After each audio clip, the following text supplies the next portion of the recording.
Hey everyone, welcome back to Life After Neverland. Thank you so much for joining me today. We are going to be talking about season 4 of The Masked Singer, one of our most favorite shows. So before we get started, everyone, I would be tremendously grateful if you would hit that subscribe button or even hit the like button, because we want you to be a part of our community. It's a lot of fun and we'd love to have you.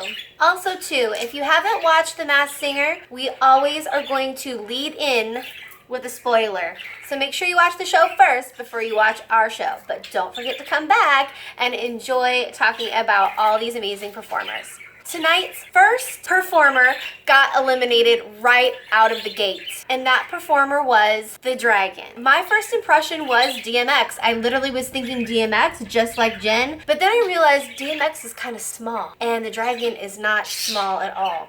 So when Robin and Nicole said, hey, I think this is Busta Rhymes, I was like, okay, I can get on board with that, and his voice is highly distinguishable, as well as DMX. What do you know? It was Busta Rhymes. And it's sad to see that some of these rappers get voted off right away. In my last episode, I showed you just little clips of the costumes, and some of them I showed you how they were sort of created. And the mask for the Dragon literally was extremely elaborate and looked like it took quite a lot of time to put together. And he was only on stage for what, 30 seconds? What a drag to put so much work into that, and then the performer hardly even has an opportunity to wear it. The next contestant that I want to talk about is the Sun. Please let me know in the comments down below what your first impressions are and what you think. My first impression of the Sun was Demi Lovato. And I believe Jen also said Demi Lovato. Her and I tend to always, for the most part, be on the same page. I saw the Mickey Mouse ears in her clue package, as well as her story, how stardom kind of threw her in a downward spiral and she became highly depressed, and that she was frozen. And we all know Demi Lovato sang Elsa's Let It Go song. I would love for it to be Demi Lovato. I would absolutely love it. Other guesses were Kat McPhee and Madonna. I know that these guesses will change throughout the season if the Sun stays, and I do believe that the Sun is going to stay. If she doesn't, I would be shocked. Now let's talk about the snow owls. How adorable. Are they always going to stay in that little hatched egg, or are they going to get out of the egg and start dancing and moving and shaking? However, they are phenomenal singers. I literally had goosebumps. The panel thought Amy Grant and Vince Gill. And then they also thought Donnie and Marie Osmond. Now, it would be so great if Donnie and Marie were on the show, but I agree with Ken. Donnie was already on the show. Can he be on twice with his sister? I guess she would get the award then. But singing-wise, they reminded me a lot of Lady Antebellum. And of course, it wouldn't be Lady Antebellum, but they were that good. All right, now I want to talk about the popcorn. Who said Mary J. Blige? I can't remember who said Mary J. Blige, but again, I thought Mary J. Blige as well. And I'm going to go ahead and stick with that for quite a while until I'm proved different. I don't know. It sounded exactly like Mary J. Blige. So that was my first impression. She had some interesting stuff in her clue package. I loved the goldfish with the big hoop earrings, and you're always going to see a cattail for the most part in every single one of my videos. Cat lady. That's me. This is Simba. She had a tiger in her clue package too, Simba. She said that she's a hustler and her career has been surrounded with love or surrounded by love. And then she also had snacks in the city. And there was Better Homes and Gardens. Is she a writer? Because she also was writing on her computer too. She was typing on her computer. It's a little bit of a complicated one, this popcorn, but if I just went with voice alone, it sounded a lot like Mary J. Blige. Other guesses were Mary J. Blige and Tina Turner. Do you guys have any other ones? Throw them my way, because I'm not willing to change my guess just yet. Can you convince me of something different? And last we have the giraffe. I really enjoyed the giraffe's performance. I don't think that he is the strongest singer compared to the other ones that we've seen so far. He had a great sense of humor, an amazing stage presence. I really didn't have a first impression of this giraffe at all. I really had nothing, you guys. This is the one that stumped me. I don't have the faintest clue. Literally, I do not have the faintest clue. Period. I hate to say it, but I don't have one.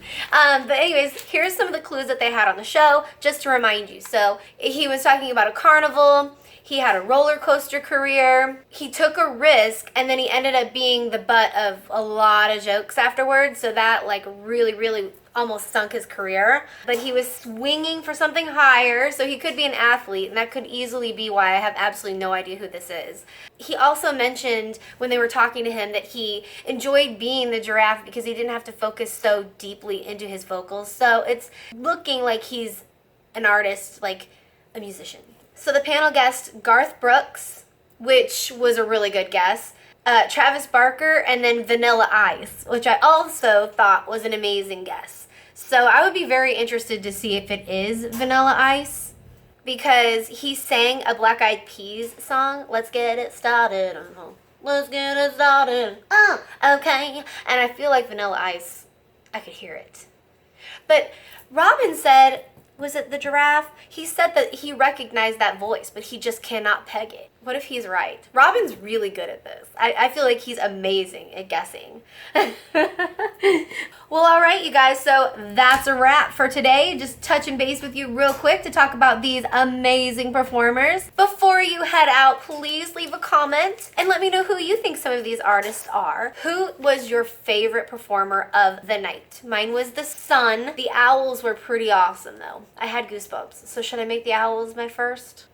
I'm still loving the Sun because I want it to be Demi Lovato. My least favorite performer, unfortunately, was Busta Rhymes, but Sean and I have talked about this before. I just don't know if it's fair sometimes for the people that aren't, he's a rapper, so singing certain notes might be a little bit more complicated for him. I wish they had opportunities for people who aren't, you know, highly vocal. You know what I mean? Like you put, for example, you put Celine Dion in there next to Busta Rhymes. I mean, that's what I'm trying to say. If Tina Turner was on this show next to Busta Rhymes, it's like Busta Rhymes doesn't have a chance. His style is so different. But I think what's fun about it is just getting the opportunity to see some of these people doing something that's totally different than you would ever think of seeing them do. Did that make any sense? Yeah. You know what I mean? All right, you guys, thanks so much for tuning in. Please make sure you stay tuned every Thursday. Sean will be with me next time. He's just had a ton of work to do this past week. He is swamped, so you've got me. Just me. Love you to pieces. Can't wait to hear what you think about these entertainers, and I'll check with you later. Tomorrow we'll have our next episode of Big Brother, if you're one of our Big Brother friends. Hey, hey, hey. So make sure you check in to see what we have to say about these crazy Big Brother characters tomorrow. All right, everybody. Ta-ta for now.